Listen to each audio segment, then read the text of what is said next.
after the Berlin Wall came down, heralding a new era of world peace. We have agreed to dramatically reduce our total strategic nuclear weapons. Certainly, I agree with what President Yeltsin said, that there is no animosity. The Cold War days are over. But unofficially, the distrust between the East and West didn't just stop overnight. Western intelligence agencies, including Britain's MI6, were still very much open for business. Suddenly, they found the keys to many Russian secrets could be easily purchased from corrupt officials at a knockdown price.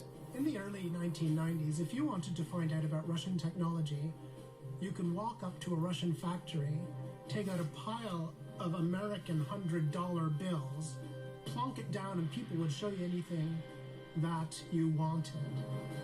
Western intelligence agencies may have been able to buy Soviet military intelligence from corrupt officials, but getting it out of Russia was still very hard.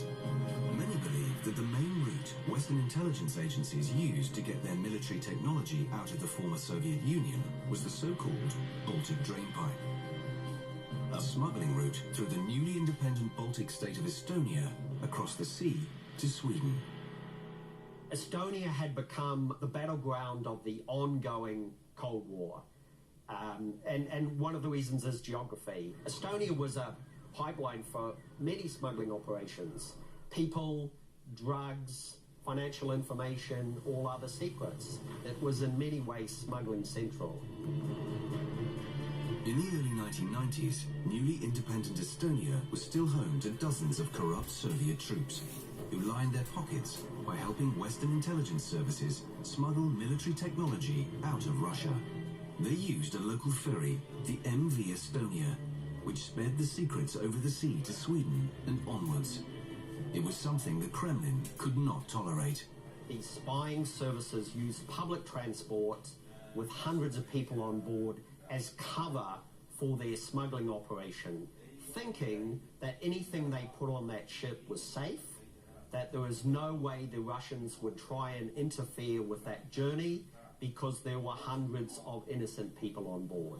The passengers who travelled on the ferry Estonia were human shields. Davis believes that Western intelligence agencies vastly underestimated the ruthlessness of their Russian counterparts, and that on September the 28th, 1994, the Russians acted to stop their secrets making it to the West.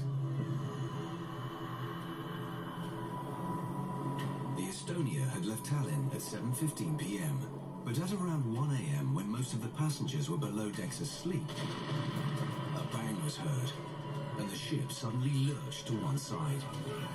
It was like something out of a film set. I was in this sort of human soup of screaming people.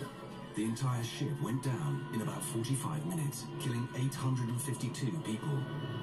Brit Paul Barney was one of the few to have survived. Imagine the frustration and anger, being there in the dark at 1 o'clock in the morning, absolutely no idea how far I was from land, no life belt, no life jacket. The official report into the sinking blamed a combination of human error, bad weather and design faults, leading to the ferry's bow doors failing and the ship flooding.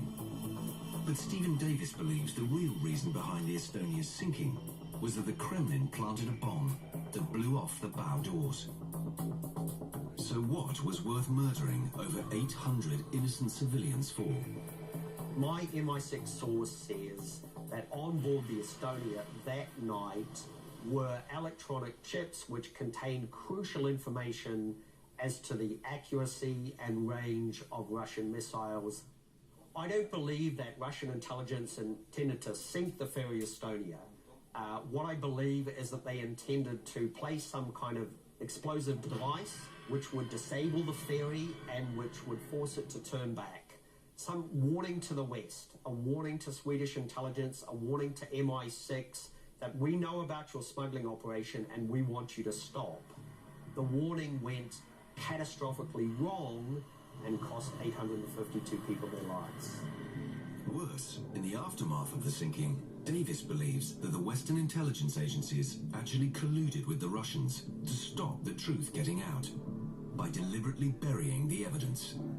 In the aftermath of the disaster, the Swedish government promised that no expense would be spared to bring the Estonia to the surface to find out what really happened. In engineering terms, this was very doable.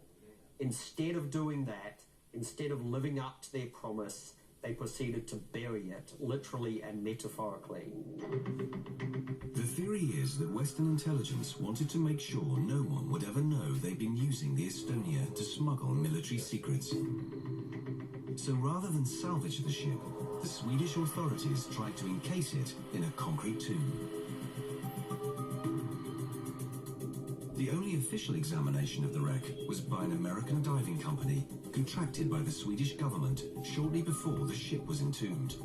But according to Davis, the key evidence from the dive was suppressed. There was an official dive team that went down and they filmed lots of video footage.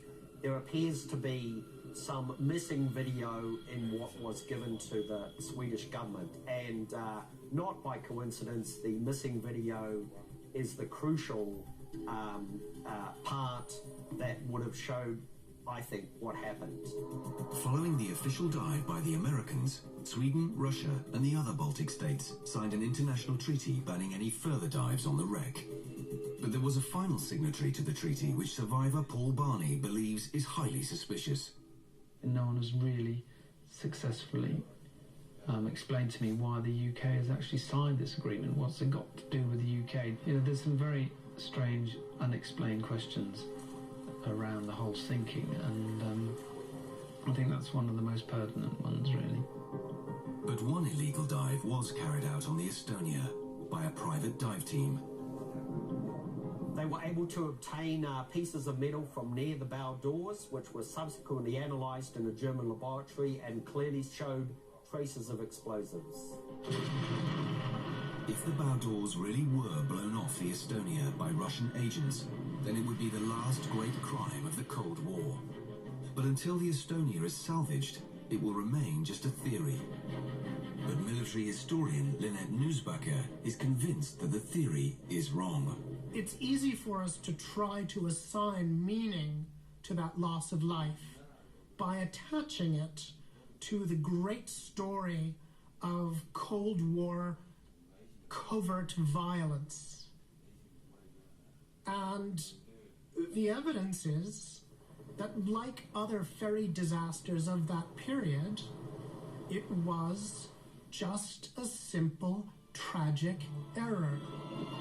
Whatever lies beneath the waters of the Baltic Sea, the Cold War as we knew it for 40 years is now history. But a history filled with some of the greatest stories ever told. Stories driven by the secrecy and paranoia of the Cold